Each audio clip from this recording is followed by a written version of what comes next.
Good evening and praise the Lord. सबको जय मसीह की। प्रेज लॉर्ड, जय मसीह की। जय मसीह की। जय मसीह सर जी। यिर्मयाह उसका 30 अध्याय तक हमने सीखा कि यिर्मयाह यहूदा से, जो कि दक्षिणी राज्य था, दक्षिणी राज्य के अपने लोगों से बातें कर रहा था, जिसको यहूदा कहा जाता। क्या बातें कर रहा था कि अगर तुम पश्चाताप नहीं करोगे, अगर तुम अपने गुनाहों का इकरार नहीं करोगे, क्योंकि तुमने मूर्ति पूजा करनी शुरू कर दी है, परमेश्वर के मंदिर को दूषित कर दिया है, इस देश को दूषित कर दिया है, अब तुम भी बाबिलोन की गुलामी में 70 साल के लिए जाओगे। अब बहुत सारे लोगों ने विद्रोह किया। कईयों ने विश्वास किया। जिन्होंने विश्वास किया कि हमें जाना ही है, वो चले गए, आराम से चले गए। जैसे दानियल गया, पहली गुलामी में पहली बार दानियल चला गया, दूसरी बार ये हिजकल चला गया। ऐसे बहुत सारे प्रभु के दास दासियां निकल गए, पर कई लोगों ने विश्वास नहीं किया। अब यहूदा के साथ ये समस्या आई कि प्रभु ने कहा, जो मेरी आज्ञा का पालन नहीं करेगा उसके ऊपर तलवार चलेगी, मरी आएगी, और और क्या होगा? तलवार, मरी और महंगाई, तीन चीजों का मैं तुम्हारे ऊपर श्राप दूंगा। अब ये बातें तो यहूदा से हो रही थी। अब बाकी के लोग, यहूदा में कितने लोग हैं? दो ही तो ट्राइब थे। दो ट्राइब कौन से वाली थे? यहूदा था और बेंजामिन था। बाकी के किधर गए? बाकी के 10 ट्राइब की तरफ, वो उत्तरी राज्य के थे, जिसको हम इज़राइल कहते हैं। अब इज़राइल की कहानी क्या थी? इज़राइल क्या था? उत्तरी राज्य का। उत्तरी राज्य ने पहले से ही विद्रोह कर दिया था। कब? याद है जब हम यशायाह पढ़ते थे, यशायाह के 9वें अध्याय के अंदर, जब उसने कहा, परमेश्वर आप ही, आहाज को दिया था दर्शन, परमेश्वर आप ही एक चिन्ह देगा, एक बालक पैदा होगा, प्रभुता उसके कांधे पर होगी। कहां से? दाऊद का वंश, दाऊद के वंश से एक बालक उत्पन्न होगा। अब इज़राइल ने नहीं विश्वास किया, इज़राइल ने इस चीज को माना ही नहीं। अब इसका नतीजा क्या हुआ?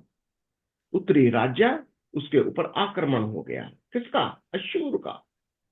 अश्शूर की गुलामी में चला गया। अब कुछ बचे खुचे लोग जो बीच में रह गए, वो कहीं इज़राइल में रहे थे, वो मिक्स्ड, जिसको आज वो लोग कहते हैं, जो मिक्स्ड ट्राइब्स बन गए वो। अब प्रभु का वचन ये सुना रहा था अभी कि भाई चलो, यहूदा के लिए तो बात हो गई। प्रभु ने कहा, 70 साल की गुलामी के बाद मैं तुझे वापस ले आऊंगा। पर अभी वचन आ रहा है कि इनका क्या होगा? कौन? ये इजरायली जो उत्तरी राज्य है। तो आज हम देखेंगे, इजराइल को भी वो कह रहा है, इसको भी मैं ले आऊंगा। कौन? उत्तरी राज्य को। कौन लोग? जो विश्वास करेंगे उनको मैं ले ही आऊंगा। और जो लोग विश्वास नहीं करते, उनके ऊपर वही तीन चीजें चलती रहेंगी। कौन सी तीन चीजें? तलवार चलेगी, मरी महंगी आएगी, आएगी, महंगाई आएगी। मरी आएगी, राज्य राज्य में तुम भटकते रहोगे। ये, और ये वाली भविष्यवाणी सिर्फ यहूदा के लिए नहीं, बल्कि इज़राइल के लिए भी यही था। आइए आज हम देखेंगे यिर्मयाह उसका 31वां अध्याय। एक एक आयत आइए करें। हम, हाँ जी, आइए हम पढ़ेंगे यिर्मयाह 31। उन दिनों में सारे इजरायली कुलों का परमेश्वर ठहरूंगा और वे मेरी प्रजा ठहरेंगे। यहोवा की यही वाणी है। उन दिनों में, कभी कौन से दिनों की बात कर रहा है वो याद है? 70 साल के बाद, यानी 70 साल कब हो रहे हैं? अब मैं अभी आपको वो 70 साल की भविष्यवाणी, जो दानियल उसका 9वां अध्याय 24 से 27 जो मैं कह रहा हूं, अगर आपने नहीं पढ़ा है तो मैं आपको इसके बाद में आप कोशिश करूंगा आपको समझाने की। वो 70 साल जो है, दानियल को 70 हफ्ते की बात करता है। देखिए, जब भी भविष्यवाणियां होती हैं, वो एक एक हफ्ते को एक एक साल भी बोल सकता है, 7 साल भी बोल सकता है। भविष्यवाणी में 1 साल, 1000 साल ऐसा करके आपको समझना पड़ता है कि वो कौन से वाला समय की बात हो रही है। तो जब ये कहता उन दिनों में, उन दिनों का मतलब जब 70 साल कंप्लीट हो जाएंगे। 70 साल कब कंप्लीट हो जाएंगे? जब 70 साल की गुलामी में, ये दानियल की भविष्यवाणियों में वो कंप्लीट हो जाएगा, मैं इनकी भी सुधि लूंगा। क्या? देखो, वो मेरी प्रजा ठहरेंगे, यहोवा की ये वाणी है। कैसे ठहरेंगे? दूसरी आयत। यहोवा यूं कहता है, जो प्रजा तलवार से बच निकली, उन पर जंगल में अनुग्रह हुआ। मैं इज़राइल को विश्राम देने के लिए तैयार हुआ। ठीक है, जो तलवार से बच निकला वो जंगल में उन पर अनुग्रह हुआ। ये भविष्यवाणी उसकी बिल्कुल, आप अगर आप देखेंगे तो वो मूसा के समय से लेकर चले जाओ, किसकी तलवार से बचे थे वो फिरौन की तलवार से बचा के निकाल के ले आया, वो जंगल में ले गया। और अगर आप नए नए नियम की भविष्यवाणी में देखोगे, अगर अगर आप इसको प्रकाशित वाक्या और उसका 12वां अध्याय पढ़ेंगे, तो वो कौन सी वाली तलवार चल रही होगी? वो 7 साल का पीरियड होगा, 666 की तलवार चल रही होगी। वहां पर वो भागेगी। जो इज़राइल भागता है, कहाँ भागता है वो? जंगल में। अगर प्रकाशित वाक्या उसका 12वां अध्याय पढ़ेंगे तो आप देखेंगे कि वहां पर इज़राइल भागता है। किसको देखकर? वो एंटी क्राइस्ट को देखकर, वो शैतान और जो 666 वाला जिसने अपनी मुहर लगाई है उसको देखकर भागता है। प्रभु का वचन क्या सिखाता है? जब तुम निकल आओगे यहां से बाहर, मैं तुम्हारी रक्षा करूंगा। यही तो वो उसे कह रहा है कि जंगल में अनुग्रह होगा, जंगल में इज़राइल को मैं विश्राम दूंगा। ठीक है, विश्राम देने के लिए मैं तैयार हुआ। ठीक है, और क्या कहता है यहोवा ने मुझ पर? हाँ। यहोवा ने मुझे दूर से दर्शन देकर कहा, मैं तुझसे सदा प्रेम रखता आया हूँ, इस कारण मैंने तुझ पर अपनी करुणा बनाए रखी है। किसको बोल रहा है? ये इज़राइल को। देखो, इज़राइल भाग रहा था। इज़राइल यहूदा से भाग रहा था। क्यों? इज़राइल की प्रॉब्लम क्या चल रही है? वो यहूदा की भविष्यवाणी, जो कि दाऊद का वंशज ये मसीहा वो आएगा, राजा बनेगा, ग्रहण नहीं करना चाहता। वो भाग रहा है, उसको नहीं मानना, वो मानने को तैयार ही नहीं है। पर उसको बताया जा रहा है कि अगर तू विश्वास करेगा, मैं तेरे को बचा लूंगा। तो जिधर भी तू जाएगा मैं तेरी रक्षा करूंगा। ये कह रहा है वो। मैंने तेरे पर बहुत करना बचा की है। सदा मैं तेरे से प्रेम करता आया हूं। यही कह रहा है वो। क्योंकि ऐसे अगर आप पढ़ेंगे ना, तो कई बार वो इज़राइल के बारे में बोलता, तू मेरा बेटा है, मैंने तुझे बुलाया है। ये ऐसे करके वो बोलता है उसको। पर परमेश्वर ने इज़राइल को अपना बेटा करके बुलाया है, अपनी प्रजा करके बुलाया है। पर लेकिन अपने पुत्र को, यीशु मसीह को, यहूदा के वंश से निकाला है, दाऊद की वंशावली से निकाला है। इस बात को समझना बहुत जरूरी है। प्रॉब्लम तब होती है जब हम किसी भी व्यक्ति को, किसी भी संदेश को शारीरिक दशा से देखना चाहते हैं, शरीर की दशा से समझने की कोशिश करेंगे, गड़बड़ हो जाती है। इज़राइल भी शारीरिक दशा से, दर्शन से वो समझना चाह रहा है। परमेश्वर का वचन कहता है कि मैंने तुझसे, मैं कौन हूं यहां पर? मसीहा बोल रहा है। वो कह रहा है मैंने तुझसे प्रेम किया है। वो मसीहा जो इधर से यहूदा के वंश से निकल रहा है, वो कह रहा है। पर लेकिन इज़राइल भाग रहा था।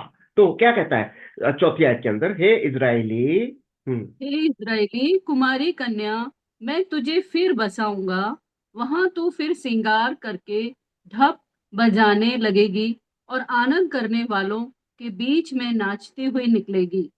यानी अब तो भाग रही। अभी आपको याद है जब इज़राइल क्या हुआ था उसके साथ?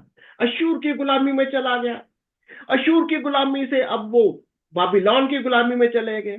और कुछ लोग वहीं पर जो बीमार थे, कमजोर थे, लूले लंगड़े, वो वहीं इज़राइल में रह गए। इतनी बुरी हालत थी इनकी। अब प्रभु का वचन क्या सिखा रहा कि मैं तुमसे प्रेम करता हूं। अब ये सारी समस्याएं उनके साथ क्यों थी? क्योंकि उन्होंने यीशु मसीह पर, मसीहा पर, उस बालक पर विश्वास नहीं किया और इसीलिए उनको गुलामी में जाना पड़ा। इसीलिए वो कह रहा है कि मैं तुझे ले आऊंगा, मैं तुझे फिर से बसाऊंगा। और तू क्या करेगी? 5वीं आयत के अंदर, तू तू शोम्रोन के पहाड़ों पर अंगूर की बारियां फिर लगाएगी, और जो उन्हें लगाएंगे वे उनके फल भी खाने पाएंगे। शमरोन कहां पर है? उत्तरी राज्य। बिल्कुल, अगर आप ध्यान से देखेंगे, वो नक्शे के अंदर देखेंगे तो ये इज़राइल का वो उत्तरी राज्य है, जहां पर वो कहता है तू आएगी, वहां पर आकर तू अपने पेड़ लगाएगी, बारियां लगाएगी। इसका मतलब फलवंत हो जाएगी। क्योंकि ऐसे दिन आने वाले, कौन सा? 6ठी आयत। क्योंकि ऐसे ऐसा दिन आएगा जिसमें एप्रेम के पहाड़ी देश के पहरुए पुकारेंगे, उठो, हम अपने परमेश्वर यहोवा के पास सियोन को चलें। तो अप्रैम की पहाड़ी कहां पर है? बिल्कुल उत्तरी राज्य। देखो, मैं जब भी परमेश्वर का वचन कहता है कि मैं इज़राइल से ले आऊंगा, इज़राइल कौन है? उत्तरी राज्य। कहां ले आऊंगा? यहूदा में ले आऊंगा। और लोग कहेंगे तुम आओ सिय्योन की पहाड़ में चलेंगे, यानी यरूशलेम चलते हैं। आओ यीशु मसीह, उस मसीहा के पास चलते हैं, उसके नगर में चलते हैं। ये वाली बात हो रही है। तुम विश्वास कर लोगी, तुम विश्वास कर लोगी कि मैं ही हूं जो यहूदा में इस पहाड़ पर यहां पर प्रकट हो जाऊंगा। और मैं ही वो राजा हूं जिसका तुमने इनकार किया था। ये वाली बात है। और यहोवा क्या कहता है? 7वीं क्योंकि आयत। यहोवा क्योंकि यहोवा यूं कहता है, याकूब के कारण आनंद से जय जयकार करो, जातियों में जो श्रेष्ठ है उसके लिए ऊंचे शब्द से स्तुति करो, और कहो, हे यहोवा, अपनी प्रजा इज़राइल के बचे हुए लोगों का भी उद्धार कर। हाँ, बचे हुए लोग। कौन से बचे हुए लोग? जिन्होंने विश्वास नहीं किया, जो पीछे रह गए, जिन्होंने अभी तक यीशु को, मसीहा पर विश्वास नहीं किया, पर भी तू उद्धार कर। देखिए, आज भी हमारी ये प्रार्थना होनी चाहिए। हमारे भी घरों के अंदर बहुत सारे लोग, क्योंकि शारीरिक दशा में एक दूसरे को देखते हैं। अगर हम किसी को भी वचन के अनुसार, आत्मा के अनुसार एक दूसरे को नहीं समझते या देखते, हम कहीं ना कहीं गलती कर बैठते हैं। हम परमेश्वर के वचन को किसी को, जैसे किसी मनुष्य को, अरे नहीं, हम किसी मनुष्य को नहीं देख रहे, पर हम हर एक व्यक्ति को आत्मा में देखते हैं। अब हम किसी को भी शरीर की दशा में नहीं देखेंगे। कौन बोलता था? पौलुस बोलता है, अब से हम किसी को भी शरीर की दशा में नहीं देखेंगे, बल्कि आत्मा में देखेंगे। आज आपको और मेरे को भी हर एक को आत्मिक दशा में देखना है। आत्मिक दशा में हमारा विश्वास यीशु मसीह में क्या है। अगर हमारा विश्वास, हम एक दूसरे का विश्वास, हम सब यीशु मसीह में है, हमारा उद्धार हो चुका है। हम यीशु मसीह में आ चुके हैं। और अगर हम अभी भी उस आत्मिक दर्शन में नहीं देख रहे हैं, दुआ करो उनके लिए, प्रार्थना करो, तब भी आप एक घराना बनेंगे।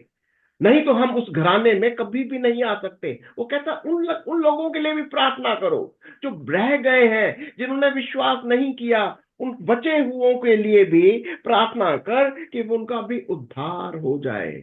और देखो क्या कर रहा हूं। देखो, मैं उनको उत्तर देश से ले आऊंगा और हाँ, पृथ्वी के कोने कोने से इकट्ठे करूंगा, और उनके बीच अंधे, लंगड़े, गर्भवती और जच्चा स्त्रियां भी आएंगी। एक बड़ी मंडली यहाँ लौट आएगी। ठीक है। कहां से ले आऊंगा? ओ, गुलामी। उत्तर दिशा की कौन सी गुलामी हो गई? बिल्कुल बाबिलोन। उत्तर में अभी आपको दिखाई दे रहा, उत्तर में क्या क्या है। उत्तर में कहां कहां जाएंगे? उत्तर में पहले आपको बाबिलोन दिखता है, मादी फारस दिखता है। इधर से देखेंगे तो आपको यूनान मिलता है, यूनान का भी राज्य आता है। उधर से और उत्तर में चले जाएंगे तो रोमन राज्य दिखता है। सब कुछ उत्तर से आ रहा है।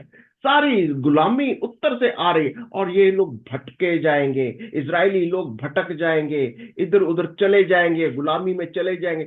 प्रभु का वचन कहता है, मैं तुमको वापस ले आऊंगा। आज भी हम जब इज़राइल को देखते हैं, इज़राइल के ये सब बचे खुचे, कहते हैं सारे, क्या बोलता है वो, अंधे, लंगड़े, गर्भवती, यानी कारे, कमजोर, जितने भी, जिस भी दशा में हो तुम, मैं तुम्हें ले आऊंगा, बड़ी मर्जी यहाँ लौटा, मैं तुम्हें वापस ले आऊंगा। आज इज़राइल को उसने इकट्ठा कर लिया है।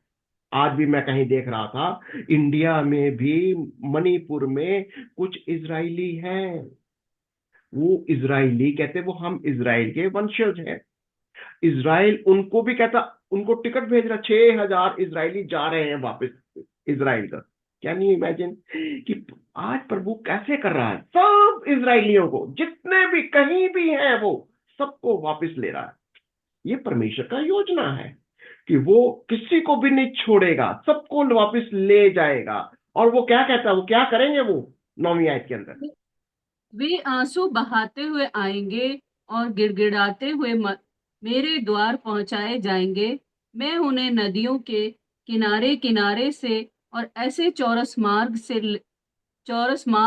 ले आऊंगा जिससे वे ठोकर ना खाने पाएंगे, क्योंकि मैं इज़राइल का पिता हूँ और एप्रैम मेरा जेठा है।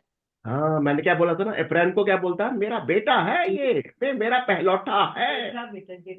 जेठा। इज़राइल मेरा जेठा, अप्रैम मेरा जेठा है। अप्रैम किसको बोलता है, इज़राइल को, उत्तरी राज्य को, जो यूसुफ की संतान, यूसुफ का जो मनासे और अफ्रेम, उसकी बात हो रही है। कहते ये मेरा बेटा है। अब बेटा है का मतलब मेरा रिश्ता है इसके साथ। बोल कौन रहा है, यीशु मसीह। कौन, यहूदा की संतान, दाऊद की संतान। तो यीशु मसीह कौन है, बिल्कुल यहूदा की संतान, दाऊद की संतान, जो दाऊद की गद्दी पर विराजमान है, यीशु मसीह। इस बात को समझना है, क्योंकि आप इज़राइल को ये नहीं देखना कि फिजिकली वो यीशु, वो तो यहूदा जो चौथे नंबर का था, उसकी संतान, वो से देखोगे तो कभी भी उसको मसीहा करके ग्रहण नहीं कर सकेंगे। इज़राइल को इस बात को समझना होगा कि यीशु मसीह परमेश्वर का पुत्र, अपनी मर्जी से उसने यहूदा के द्वारा, उसने क्या बोला था, मैं आप ही तुम्हें, परमेश्वर आप ही तुम्हें एक चिन्ह देगा। किसको बोला था, आहाज को बोला था, यशायाह का 9वां अध्याय याद है, मैं आप ही तुम्हें एक चिन्ह दूंगा, क्या, एक कुंवारी गर्भवती होगी, एक बेटा जनेगी, प्रभुता उसके कांधे पर होगी, और वो राज्य करेगा, सब राष्ट्रों पर, सब लोगों पर राज्य करेगा, जिसके अंदर इज़राइल भी आता है, जिसके अंदर, और इज़राइल को तो बोलता है, बाकी सब तो ठीक है, तू मेरा जेठा है, तू मेरा पहला पहलौठा है, ये कहता है वो। तो इसलिए कहता है कि इसको, और वो और दूसरे लोगों को भी कहता है 10वीं आयत के अंदर, हे जाति जाति के लोगों, यहोवा का वचन सुनो और दूर दूर के द्वीपों में भी इसका प्रचार करो।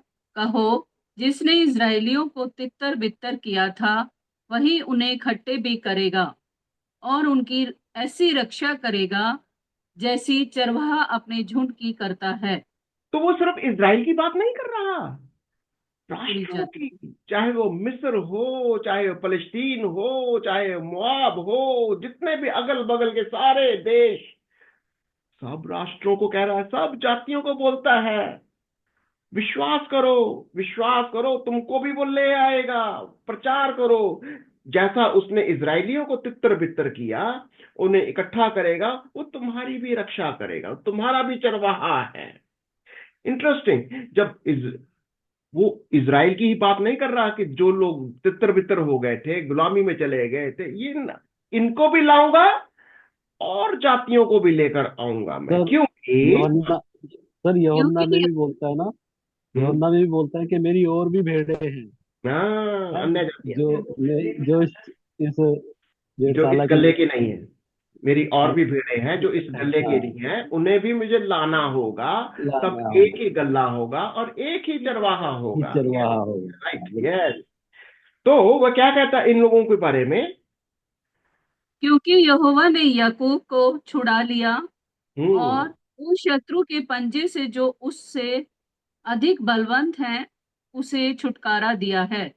क्योंकि यहोवा ने याकूब को छुड़ा लिया है। याकूब कौन है अभी? याकूब, ये बिल्कुल जेकब की संतान, सारा इज़राइल, सबको छुड़ा लिया है। और कहां से छुड़ा लिया है? उस शत्रु के पंजे से। कल हम ये बातचीत कर रहे थे, वो शमशून की बात कर रहे हैं। शमशून ने एक शेर को फाड़ डाला था। कौन है ये शेर? वो शेर जो इस शारीरिक चीजों में जो हमारा रास्ता रोकता है, हमारे लिए एक रुकावट हो सकता है। संसार की शक्तियां हैं, शरीर की शक्तियां हैं, पाप की शक्तियां हैं। और शमशून किसको लेने जा रहा था? किससे ब्याह करने जा रहा है? बिल्कुल फलस्तीनी स्त्री है। बिल्कुल यीशु मसीह की तस्वीर, कि यीशु मसीह सिर्फ अपने इजरायलियों के लिए नहीं है, बल्कि वो आपके मेरे लिए, जो हम लोग अन्य जातियां हैं, जो बाहर के लोग हैं, जो घृणित लोग हैं, जिनको जो ठुकराए हुए लोग हैं, उनको भी ग्रहण करने जा रहा था। तब उसके लिए उस शेर का मुंह फाड़ना ही पड़ेगा। तो यीशु मसीह ने उस पाप को, पाप की शक्ति को, मृत्यु की शक्ति को नाश किया, ताकि वो उसी उसके पंजर में से वो शहद निकल सके, उसी के पंजर में से वो भोजन निकाल सके, उसी के पंजर से जो शहद निकलता है भोजन निकले। आज आपका और मेरा भोजन कहां से निकलता है? यीशु मसीह के मरने में और जी उठने में। उसके लहू को, यीशु ने कहा मेरे लहू को खाओ पियो, मेरे बदन को खाओ, यही है खाने की चीज। क्योंकि यीशु ने वो बलिदान करके, अपना बलिदान किया, बलिदान करके आपके लिए, मेरे लिए उस शक्ति को, वो पाप की शक्ति को उसने नाश कर दिया, जो आपको गुलाम बना रहा है। आज भी प्रभु यही कह रहा है कि मैंने उस बलवंत से छुड़ा लिया है। क्या बोलता है? उसके पंजे से, उस अधिक बलवंत से तुम्हें छुटकारा किया है, जो उसने छुड़ा लिया शत्रु के पंजे से। इसलिए 12वीं आयत, इसलिए वे सिय्योन की चोटी पर आकर जय जयकार करेंगे और यहोवा से अनाज, नया दाखमधु, टटका तेल, भेड़ बकरियां और गाय बैलों के बच्चे आदि उत्तम उत्तम दान पाने के लिए तांता बांध कर चलेंगे। और उनका प्राण सींची हुई बारी के समान होगा और वे फिर कभी उदास न होंगे। कौन लोग आएंगे अभी? सिर्फ इजरायली ही नहीं, जाति जाति के लोग। ये कब की भविष्यवाणी हो रही है? बिल्कुल जब 70 साल कंप्लीट हो जाएंगे। 70 साल की भविष्यवाणी। अगर आप लोग रुक जाएंगे, मैं आपको कोशिश करूंगा 70 साल की भविष्यवाणी को भी समझाने की कोशिश करूंगा। 70 साल की भविष्यवाणी में एक बात को याद रखना है, बाकी कैलकुलेशन तो हम कर ही लेंगे। 70वां साल शुरू होने वाला है। 70वां, 70th ईयर, 69 ईयर्स की ऑलरेडी कैलकुलेशन हो चुकी है, जो दानियल के 9वें अध्याय की 24 से लेकर 27 तक उसने कह दिया। कहता वो आखिरी एक साल, 70वां साल शुरू होने वाला है। वो कब शुरू होगा? जब उसको, वो 7 साल का पीरियड है, उससे पहले यीशु मसीह आएगा, हमको उठाकर ले जाएगा, जिसको बोलेंगे यीशु चोर की नहीं आएगा, चोर की नहीं आएगा, हमको उठाकर ले जाएगा। रैप्चर बोलते हैं उसको। रैप्चर हो जाएगा, जो विश्वास करते हैं रैप्चर हो जाएगा। और वो जो लास्ट 1 ईयर है, जिसको 7 साल का पीरियड कहते हैं, उसके दौरान ये 666 बहुत तंग करेगा, इज़राइल भागेगा। प्रकाशित वाक्या और उसके 12वें अध्याय के अंदर हम देखते हैं कि इज़राइल भागेगा, जंगल में भागेगा, अजगर उसके पीछे पीछे भागेगा और बहुत क्लेश होगा, पर लेकिन परमेश्वर उसको बचा लेगा, उसका बचाव हो जाएगा। फिर यीशु मसीह का आना होगा और उसके बाद ये सारी चीजें होने वाली हैं। और यीशु मसीह जब राज्य की स्थापना करेगा, तब ये लोग आएंगे। और क्या होने वाला? 1000 पीरियड की बात हो रही है कि अब लोग आएंगे, सिय्योन की चोटी पर जय जयकार करेंगे, सब राष्ट्रों के लोग आएंगे। तो बहुत, अब कोई अनाज की कमी नहीं है, दाख मधु की कमी नहीं है, सब कुछ गुड, सारा कुछ बढ़िया बढ़िया हो रहा है यहाँ पर। और क्या होगा 13वीं आयत के अंदर? उस समय उस समय उनकी कुमारियां नाचते हुए हर्ष करेंगी और जवान और बूढ़े एक संग आनंद करेंगे, क्योंकि मैं उनके शोक को दूर करके उन्हें आनंदित करूंगा। मैं उन्हें शांति दूंगा और दुख के बदले आनंद दूंगा। ये 70 साल जब कंप्लीट हो जाएंगे, 70 साल की भविष्यवाणी जब कंप्लीट हो जाएगी, जब यीशु मसीह आ जाएगा, परमेश्वर के राज्य की स्थापना हो जाएगी, 1000 साल का पीरियड जब यीशु मसीह सियोन के पर्वत पर राज्य करेगा, उस पर उतर आएगा। ये सारी बातें वो दर्शन है, हम उसको देखेंगे अगर समय मिलेगा तो। और मैं क्या कहता, मैं क्या करूंगा, 14वीं आयत। मैं मैं याजकों को चिकनी वस्तुओं से अति तृप्त करूंगा और मेरी प्रजा मेरे उदास दानों से संतुष्ट होगी। यहोवा की यही वाणी है। अब मैं अपने याजकों को चिकनी वस्तुओं से अति तृप्त करूंगा। आज भी थोड़ा भविष्यवाणी कंप्लीट लग रही है मेरे को। आज के याजक भी चिकनी चुकड़ी चीजों से ही बीमार होते हैं, क्योंकि बहुत खाया जाते हैं, खाने के लिए कमी नहीं रहेगी। परमेश्वर का वचन ये समझा रहा है कि मैं अपने याजकों को चिकनी चिकनी चीजें देकर मैं संतुष्ट करूंगा, तृप्त करूंगा। और ये आत्मिक बात भी है कि आत्मिक वचन से, सिर्फ फिजिकल भोजन की बात नहीं हो रही है, वचन से। परमेश्वर के भोजन वचन है। इतना भोजन दूंगा, इतना ज्ञान दूंगा, परमेश्वर आपको तृप्त कर देगा, ये कह रहा है वो। और इज़राइल के लिए क्या कह रहा है वो, 15वीं आयत। इज़राइल का परमेश्वर की दया हम्म। इज़राइल पर। यहोवा यह भी कहता है, सुन, रामा नगर में विलाप और बिलक बिलक कर रोने का शब्द सुनने में आता है। राहेल अपने लड़कों के लिए रो रही है और अपने लड़कों के कारण शांत नहीं होती, क्योंकि वे जाते रहे। हाँ, ये कब कब कौन सी वाली भविष्यवाणी कर दी उसने, ये वाली बात कर दी जब यीशु मसीह जन्म जब ले बच्चों को लिए थे। मरवाया जा रहा था तब। हाँ, जब 2 साल से जितने भी बच्चे कम थे सबको मार डाला था, तब भविष्यवाणी थी।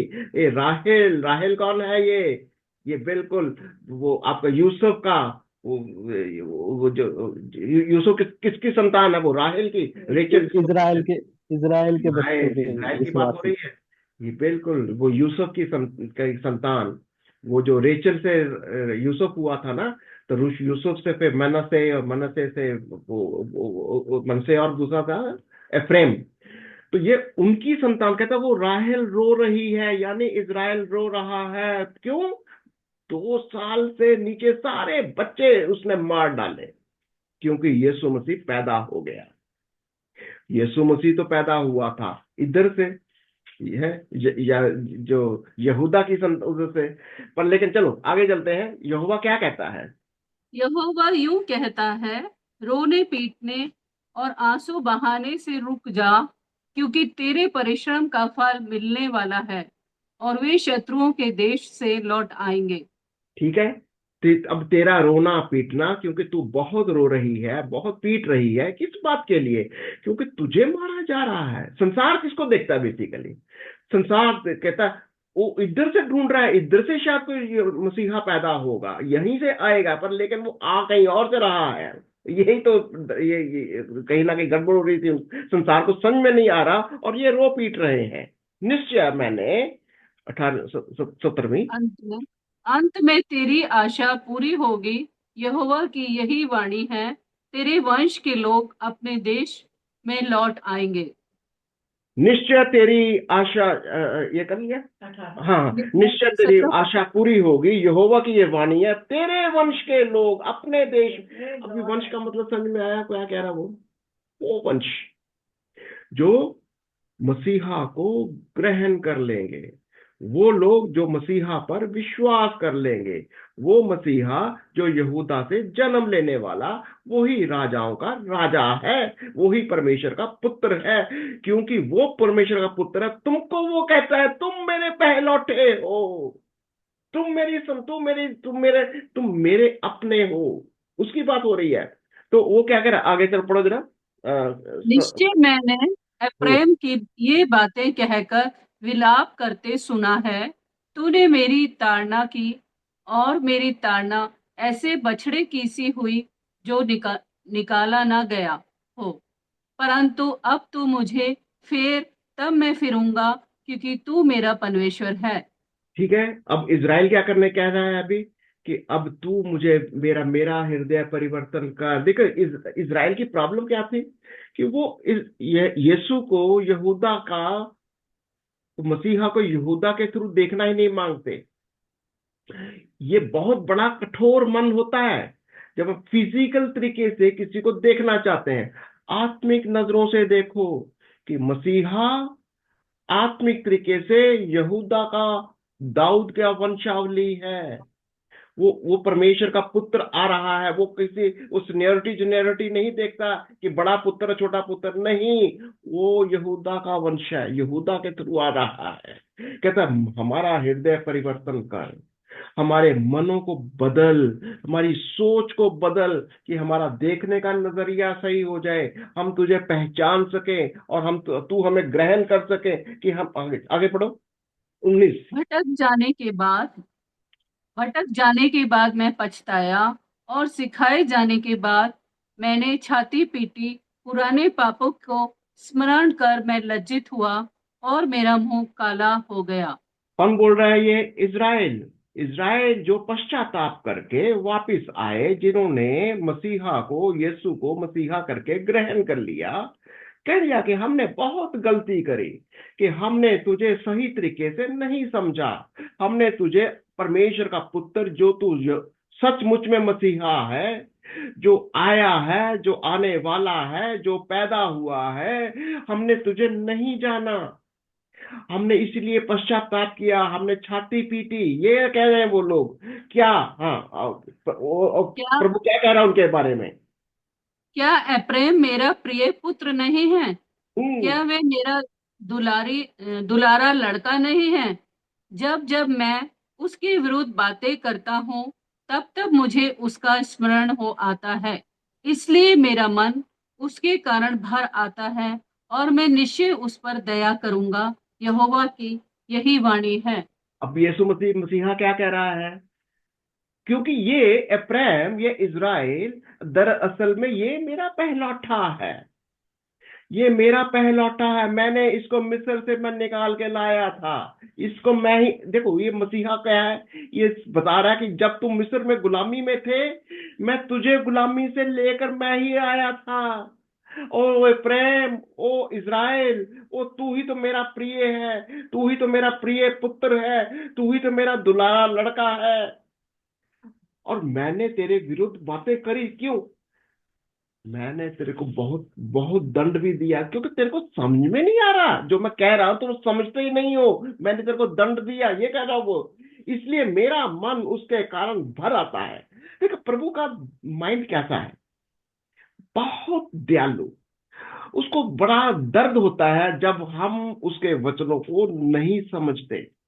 दंड देता है, दंड देगा वो, दंड देता भी है। पर लेकिन मन ही मन में प्रभु बड़ा ही, उसको बड़ा संकोच होता है। मैं ये बहुत ज्यादा दंड दे दिया, इसको बहुत ज्यादा कठोर दंड दिया है। कहता मुझे बड़ा याद आता, फिर मैं उस पर दया भी करता हूँ। ठीक है। हे इजरायली कुमारी 21। ये इज़राइली कुमारी, जिस राजमार्ग से तू गई थी, उसी में खंबे और झंडे खड़े कर, और अपने इन नगरों में लौट आने पर मन लगा। हे भटकने वाली कन्या, तू कब तक इधर उधर फिरती रहेगी?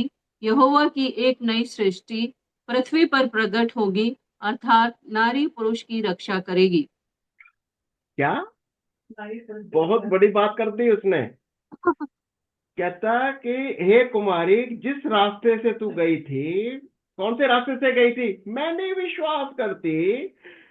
इज़राइल क्या कह रहा है? मैंने विश्वास करता या करती कि ये मसीहा यहूदा से आ रहा है, मसीहा दाऊद का वंशज है, मसीहा दाऊद की राजगद्दी पर बैठता है।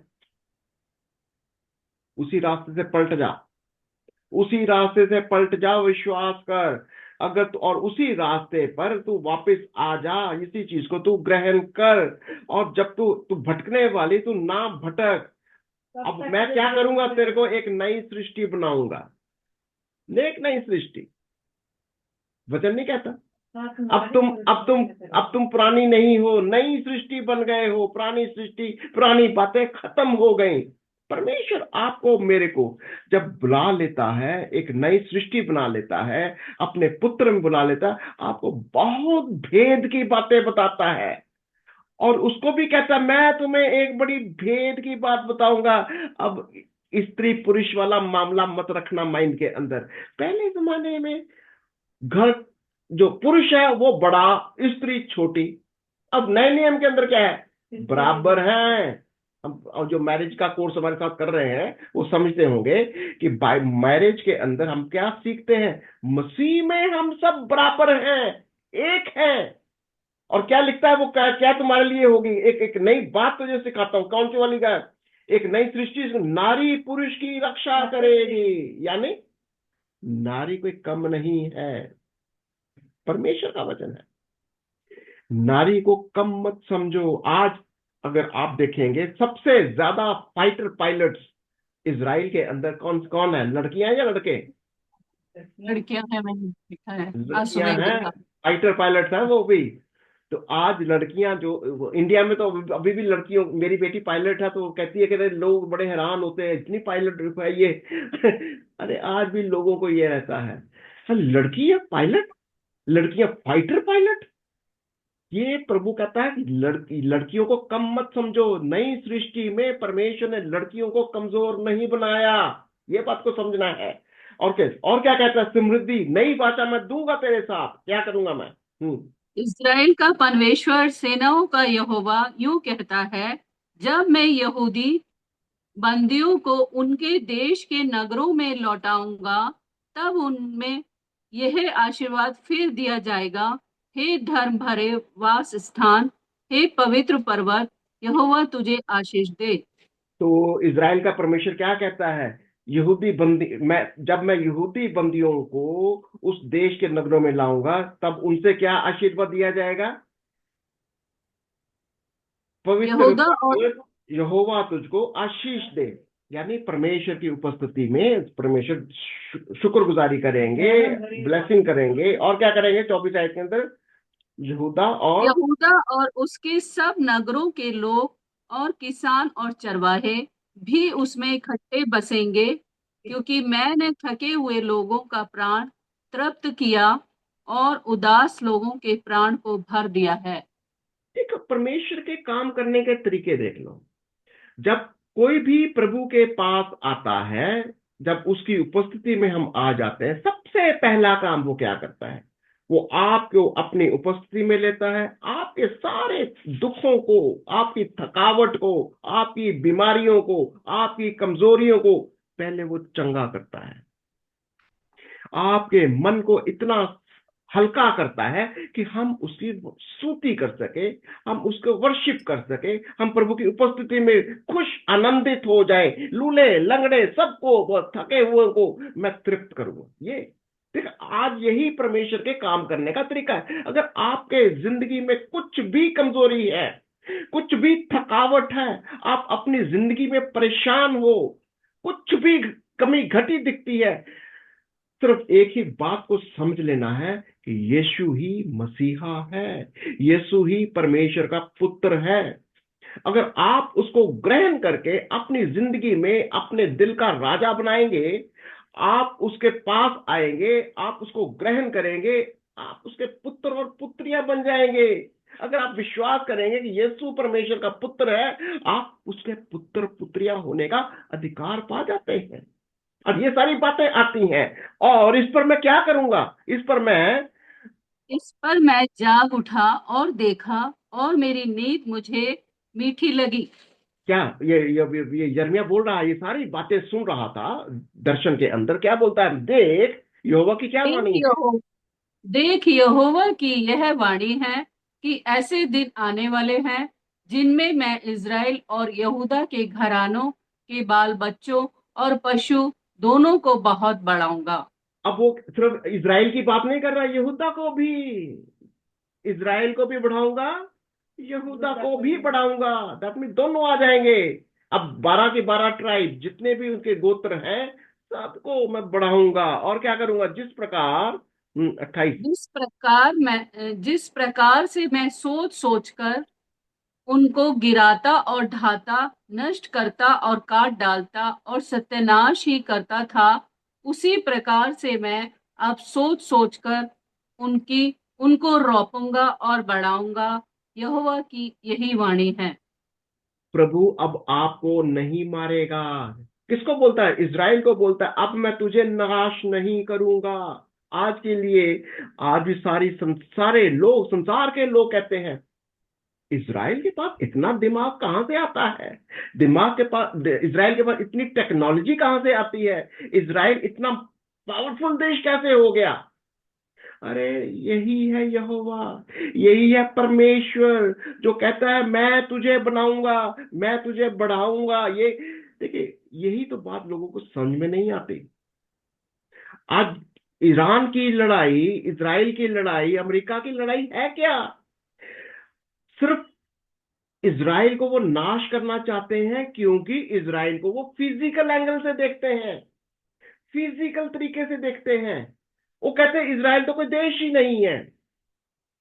हालांकि इजराइल जो है देश, उसने परमेश्वर यहोवा कहता मैंने दिया, ये मेरे लोग, ये मेरी प्रजा, मैंने इनको बुलाया, मैंने इनको रोपा, मैं इनको बुलाता हूं। अब जो लोग उसका विरोध करते हैं, अब उनका विरोध जो भी करेगा, वहां पर लड़ाइयां होंगी, तलवार चलेगी, महंगी लगेगी और मंदी आएगी। ठीक है। बिल्कुल, ये सारी चीजें जो है वो प्रभु का वचन आज पूरा हो रहा है। राष्ट्र राष्ट्रों पर चढ़ाई करेगा, इसी वजह से चढ़ाई करता है। क्यों? जब यीशु मसीह को, इज़राइल को पहचानते नहीं है, तो विश्वास करने से वो इनकार करते हैं। यही तो प्रॉब्लम हो रही है। बाकी के जो मर्जी वो रीजन लगाएं कि लड़ाइयां क्यों हो रही है, लड़ाइयों का कारण सिर्फ यही है। चलिए आगे चलते हैं। और वो क्या करेगा उन दिनों में? मैं उन दिनों में वे फिर ना कहेंगे, पुरखा लोगों ने तो जंगली दाख खाई, परंतु उनके वंश के दांत ठीक खट्टे है, हो गए हैं। क्योंकि क्योंकि जो कोई जंगली दाख खाए, उसी के दांत खट्टे हो जाएंगे, और हर एक मनुष्य अपने ही अधर्म के कारण मारा जाएगा। हर एक मनुष्य अपना ही अधर्म। क्या है? आज देखो, आज आपका और मेरा असल में पाप क्या चीज है? पाप सिर्फ ये है कि हम यीशु को कैसे देखते हैं, एक दूसरे को कैसे देखते हैं। अगर आप यीशु को परमेश्वर का पुत्र करके नहीं ग्रहण करते, फिर एक दूसरे को हम कैसे देखते हैं? परमेश्वर के पुत्र और पुत्रियां। अगर हमारा ये एक दूसरे को देखने का नजरिया परमेश्वर की नजरों के जैसा नहीं, परमेश्वर हमें कैसे देखता है? अपने पुत्र के जैसा, जैसा उसका पुत्र है, हमें भी पुत्र समझता है। हमें भी एक दूसरे को परमेश्वर के पुत्र और पुत्रियां समझना है। अगर ये वाला दर्शन नहीं है, वो अधर्म है। और परमेश्वर का वचन यही समझा रहा है कि जो लोग ऐसे रहेंगे, उनके साथ वही तलवार चलेगी, मरी आएगी, महंगी भी आएगी। वो लोगों के, वो संसार के जितने भी राष्ट्र हैं, वो इसी लड़ाई में रहेंगे। और आगे चले गए फिर 31। फिर यहोवा यहोवा की यह भी वाणी है, सुन, ऐसे दिन आने वाले हैं, मैं इज़राइल और यहूदा के घराने से नई वाचा बांधूंगा। एक मैं उस नई वाचा बांधूंगा मैं। हाँ, वह 32। वह उस वाचा के समान ना होगी, जो मैंने उनके पुरखाओं से उस समय बांधी थी, जब मैं उनका हाथ पकड़कर उन्हें मिस्र देश से निकाल लाया। क्योंकि यद्यपि मैं उनका पति था, तो भी उन्होंने मेरी वह वाचा तोड़ डाली। और वो कैसी वाचा बांधूंगा मैं? इसको बस 33 को पढ़ लो। परंतु जो वाचा मैं उन दिनों के बाद इज़राइल के घराने से बांधूंगा, वह यह है, मैं अपनी व्यवस्था उनके मन में समवाऊंगा और उसे उनके हृदय पर लिखूंगा, और मैं उनका परमेश्वर ठहरूंगा और वे मेरी प्रजा ठहरेंगे। यहोवा की यह वाणी है। अब ये वाचा, मेरा व्यवस्था, मेरा वचन तुम्हारे हृदयों पर होगा। ये पवित्र आत्मा के द्वारा तुम सिखाए जाओगे। तुम्हें प्रभु अपने आप सिखाएगा, ये वाचा मैं तुम्हारे साथ बांधूंगा, ये कह रहा वो। तब उन्हें फिर एक दूसरे को, चौथी चौथी शायद, तब उन्हें फिर एक दूसरे से यह ना कहना पड़ेगा कि यहोवा को जानो, क्योंकि यहोवा की यह वाणी है, छोटे से लेकर बड़े तक सब के सब मेरा ज्ञान रखेंगे, क्योंकि मैं उनका अधर्म क्षमा करूंगा और उनका पाप फिर स्मरण ना करूंगा। अधर्म किस बात का है? यही अधर्म है। देखो, आज कई कई कई लोग पूछ सकते हैं पाप क्या चीज है। कई लोग, मैंने मैंने सुना है, वो बच्चे पूछते हैं व्हाट इज सिन।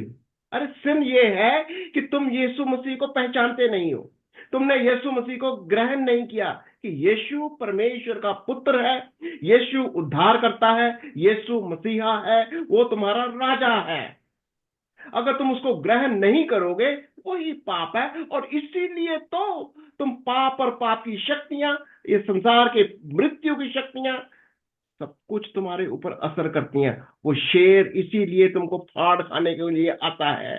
वो जो शेर जो फाड़ता है, वो शैतान आपके ऊपर हावी रहता है, यही कह रहा वो।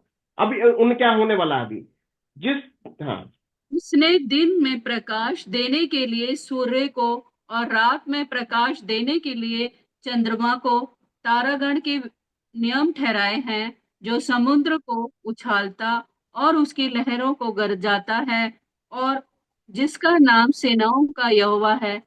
यही यहोवा यूं कहता है, यदि ये नियम मेरे सामने से टल जाए, तब ही यह हो सकेगा कि तो इज़राइल अभी, का, हाँ, थोड़ा सा और पढ़ ले, हाँ, तब ही यह हो सकेगा कि इज़राइल का वंश मेरी दृष्टि में सदा के लिए एक जाति ठहरने की अपेक्षा मिट सकेगा। यानी ये वाचा कब टलेगी?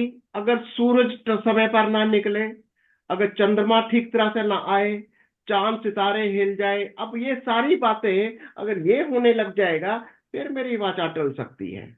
जब तक ये सूरज चांद सितारे मेरे हुक्म का प्रभु से वाचा किया हुआ ये मानते हैं, मेरी वाचा भी बनी रहेगी, ये कह रहा है वो। और क्या कह रहा है वो, यहोवा की क्या कहता है वो, 37 है। यहोवा यहोवा यूं भी कहता है, यदि ऊपर से आकाश मापा जा सके और नीचे से पृथ्वी की नींव खोद खोद कर पता लगाई जा सके, तभी मैं इज़राइल के सारे वंश को उसके सब पापों के कारण त्याग दूंगा। यानी इम्पॉसिबल, मैं तुम्हें नहीं त्यागूंगा। अगर तुम जमीन के नीचे की गहराई को जान सकते हो, आकाश को नाप सकते हो, यानी इम्पॉसिबल, हो ही नहीं सकता कि मैं तुझे त्याग दूं। क्या कहता 38 आयत?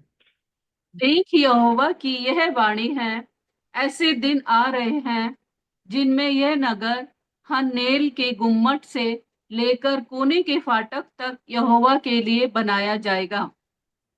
मापने की रस्सी फिर आगे बढ़कर सीधी गारेब पहाड़ी तक और यहाँ से घूमकर गोवा को पहुंचेगी। लोथो और और राक, और भी पढ़े, पढ़ दो, 40 तक पढ़ दो। लोथो और राक की सब तराई और किद्रोन नाले तक जितने खेत हैं, घोड़ों के पूर्वी फाटक के कोने तक जितनी भूमि है, यह सब यहोवा के लिए पवित्र ठहरेगी। सदा तक वह नगर फिर कभी ना तो गिराया जाएगा और ना ढाया जाएगा। किसकी बात हो रही है? जेरूशलम का नक्शा दे दिया। जेरूशलम का नक्शा कैसा होगा? अगर आप इस पॉलिटिक्स में, जियोग्राफी में समझते हो, तो आप रिसर्च मारिए जरा। परमेश्वर का वचन एक जेरूशलम का नक्शा है, किधर से लेकर किधर तक जेरूशलम की बाउंड्रीज हैं, किधर से किधर तक। अब बहुत सारे लोग अब इस बात की चर्चा कर रहे हैं कि इज़राइल का नक्शा बढ़ने जा रहा है, इज़राइल की बाउंड्रीज बढ़ने जा रही है। यस, परमेश्वर के वचन के अनुसार प्रभु इज़राइल का नक्शा बहुत बड़ा है, ग्रेटर इज़राइल, और प्रभु उनको देने जा रहा है। और ये वचन के अनुसार है, जैसे उसने लोगों को इकट्ठा किया, इज़राइल का नक्शा भी बदलने जा रहा है। वो इज़राइल जिसका वायदा प्रभु ने किया है, वो इज़राइल को बनाएगा, वो ज्योग्राफी को भी बदलेगा। ये बात को समझना होगा। और ये सबसे खूबसूरती ये है कि हम इसको आज अपनी आंखों से देख रहे हैं। आज हम इस नक्शे को किसी तरीके से, चाहे गूगल से देखो या नक्शे से देखो, हम समझ सकते हैं कि ये नक्शा असल में कहां से कहां तक जाता है। लोग हैरान हो रहे हैं, परेशान हो रहे हैं, इजराइल का विरोध कर रहे हैं, उनका करने दो। पर लेकिन याद रखना, ये परमेश्वर का वचन है। जब उसने अपने पुत्र का वायदा किया है, उसने यरूशलेम का भी वायदा किया है। यरूशलेम का ही नहीं, इजराइल का भी वायदा किया है। प्रार्थना करो कि प्रभु आपको, मेरे को, परमेश्वर के इन वचनों को इन आखिरी दिनों में, जब उसने अपने पुत्र के आने का वायदा किया है कि यीशु जल्दी ही आने वाला है, इज़राइल को इकट्ठा करेगा, अपनी भेड़ों को इकट्ठा करेगा, आपको और मेरे को भी अपने उसी गल्ले में बुलाना चाहता है, जहां पर वो सब एक ही गल्ला होगा, एक ही भेड़शाला होगी, एक ही चरवाहा होगा। और वो चरवाहा कौन है? यीशु मसीह। अगर आप विश्वास करते हैं कि यीशु परमेश्वर का पुत्र है, यीशु ही मसीहा है, आज आपको इस संसार की शक्तियों के, उस संसार का वो शेर जो आपको खा जाने के लिए अभी भी हमेशा तैयार रहता है, छू नहीं सकता। क्योंकि आपको बचाने वाला, आपकी रक्षा करने वाला प्रभु आपके साथ है। हम आपके लिए प्रार्थनाएं भी करते हैं, प्रार्थनाएं करते भी रहेंगे। हम प्रार्थना करें। प्रभु यीशु, आपका अनुग्रह, दया पिता परमेश्वर, प्रभु यीशु राजा, प्रीसेप्ट मिनिस्ट्री के द्वारा प्रभु पिता परमेश्वर, हम आपके वचनों को और सीख रहे हैं प्रभु यीशु राजा। और प्रभु यीशु राजा, हम आपको अपना मसीहा माने प्रभु यीशु राजा। आप प्रभु यीशु राजा विश्वासियों को इकट्ठा करने के लिए प्रभु यीशु राजा अपनी योजनाओं को बना रहे हो प्रभु यीशु। उनके ऊपर हम विश्वास करने पाए, सहायता करिए प्रभु यीशु जी। हमारे मनों को दृढ़ करिए, हमारे विश्वास को दृढ़ करिए कि हम आपके वचनों में और दृढ़ता से आगे बढ़ने पाए प्रभु यीशु राजा। ओ प्रभु यीशु जी, पास्टर विनोद मैसी जी के लिए प्रार्थना प्रभु यीशु राजा, जो हमारे को प्रभु यीशु राजा इतनी गहराई के वचन बता रहे हैं प्रभु यीशु राजा। आप उनकी सेवकाई को बढ़ाइए। जितने लोग सुन रहे हैं प्रभु यीशु जी, इनके ऊपर आपकी बड़ी आशीष होने पाए। ये वचन प्रभु यीशु शैतान चुराने ना पाए, और दृढ़ता से हम आगे बढ़ने पाए और आपके वचनों को ग्रहण करने पाए। सहायता और मदद करिए प्रभु यीशु राजा।